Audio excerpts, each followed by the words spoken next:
Let's talk about the question discussed by Sibanda and Grobler in 2024 in their article, A Systematic Literature Review of Spiritual Leadership Within African Management Philosophies. Sibanda and Grobler in 2024 confront the question on whether existing theories of spiritual leadership truly reflect African management philosophies. The authors answers that they do not. They explain that most spiritual leadership theories have been developed from Western perspectives and do not fully represent African values, beliefs, and indigenous ways of leading. He means to say that the leadership should not be understood only through Western ideas.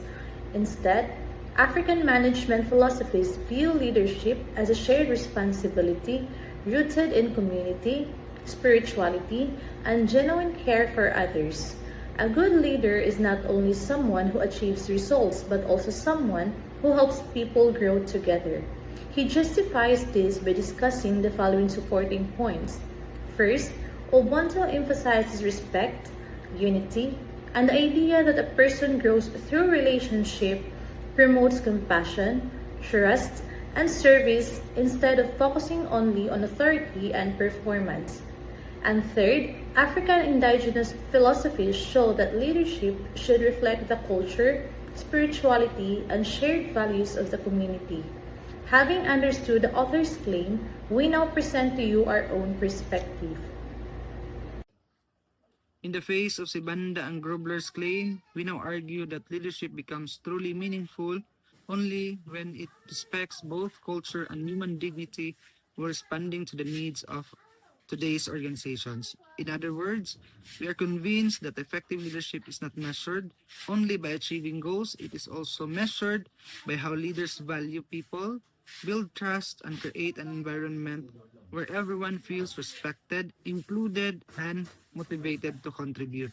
However, other thinkers object to this, asserting that leadership principles are universal and that one leadership style can be applied in every organization regardless of culture.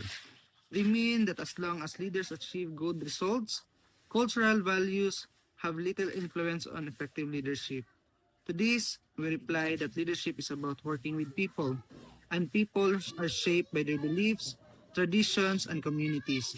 Because of this, leaders should understand the culture of the people they serve instead of depending only one leadership approach. To better explain our point, let us consider a simple example.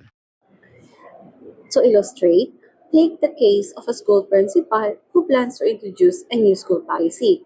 Instead of making the decision alone, the principal first listens to teachers, students, and parents, considers their concerns, and explain the purpose of the policy before putting it into action.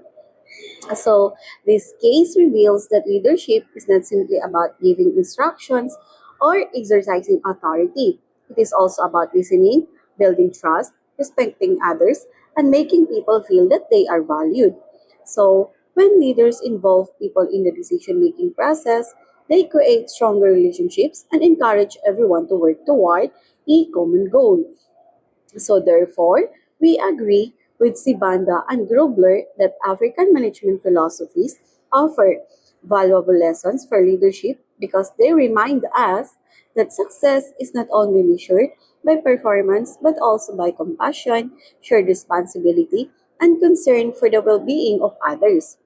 At the same time, we believe these values become even more effective when leaders apply them to the challenges of today's organization.